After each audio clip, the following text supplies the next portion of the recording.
and it's all connected to each other in some way that we're, as human beings, just sort of starting to understand. Well, there is a theory that says that the Big Bang went in a direction compatible to life, and that other universes may not be compatible with life. They may be lifeless collections of electrons and neutrinos, for example. But our universe is special. Our universe has stable protons, out of which you could create atoms, out of which you could create DNA, out of which you can create people. You know what this means? This is the fine-tuning of the universe, ladies and gentlemen. That this is not an accident, ladies and gentlemen. People. How many universes have that property? So string theory, for example, gives you other universes which are probably dead universes, universes which have no life. But our universe has stable protons, stable DNA, stable forms of life. So our universe is rare.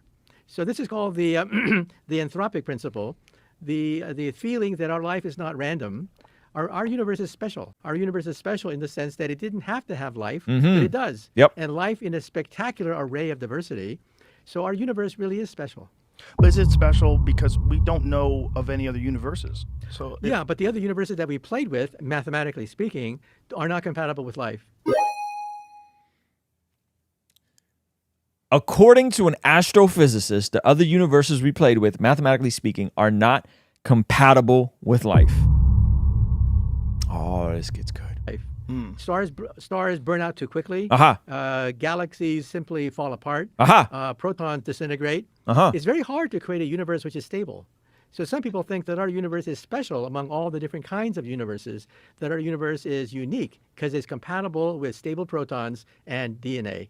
But it's hard for most people to even grasp the concept of other types of universes or other universes, period, or the fact there may be an infinite number of universes. Well, that's a multiverse. String theory probably has an infinite number of possible universes.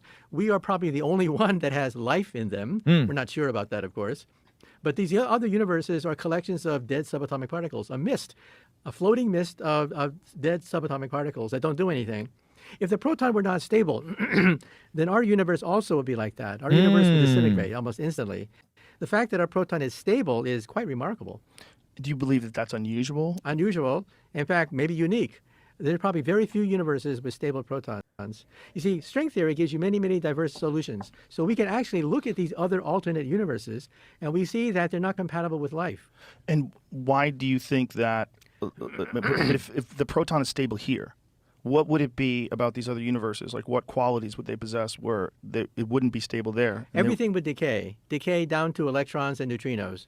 So it would be a gas, a cloud of electrons and neutrinos, which are the lowest state of matter. You can't get any lower than an electron and neutrino. That's the lowest state. So these universes would basically disintegrate. They would fall apart into a cloud of neutrinos and electrons. Our universe has stable protons, out of which you can create elements, out of which you could create DNA, out of which you can create life. That's a miracle. So it's just because of these calculations that you've done where it says if the universe had different properties, you would think that this is rare. Very rare. Because there's so many other possibilities of how the universe could... If stars burnt out more quickly, for example, because the nuclear force was stronger, stars would never ignite. If the nuclear force were weaker, stars would never form to begin with. If gravity were too strong, we would have had a big crunch and we'd all die in a gigantic fireball. If gravity were too weak, we'd all freeze to death because we would have a big crunch, a big freeze. So all the parameters of the universe are tuned just right to allow for life. Wow. Now, there's two ways of looking at it. One way that some physicists have proposed is that we are the crowning achievement. We are the only universe that's stable, that has life, that has the diversity that creates life. The other possibility is that there are just lots of dead universes, and we just won the crapshoot. Doesn't that possibility jive more with the state of the universe as we understand it? Because we're always looking for these Goldilocks planets, which are very rare, which may inhabit life or may have life on it. But we look at our own solar system, and there's just us.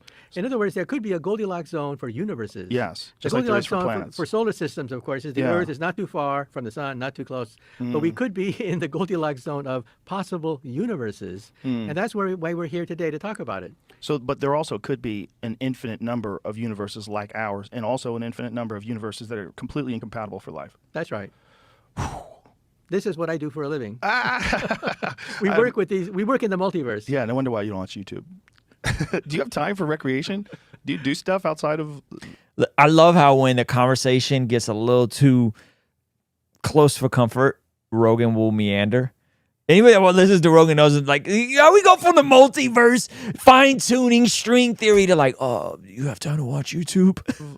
Physicists, more stuff. Well, I like to figure skate. Really? Yeah.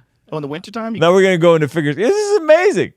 Isn't that interesting? Isn't that interesting when the conversation went to something where you could kind of sense Rogan's getting uncomfortable, right? And he didn't even use the word God, creator. Just the idea of how everything is intentional here, and Rogan gets uncomfortable. Isn't that fascinating? He pivots. He meanders into figure skating. He meanders into hobbies. It's interesting, right?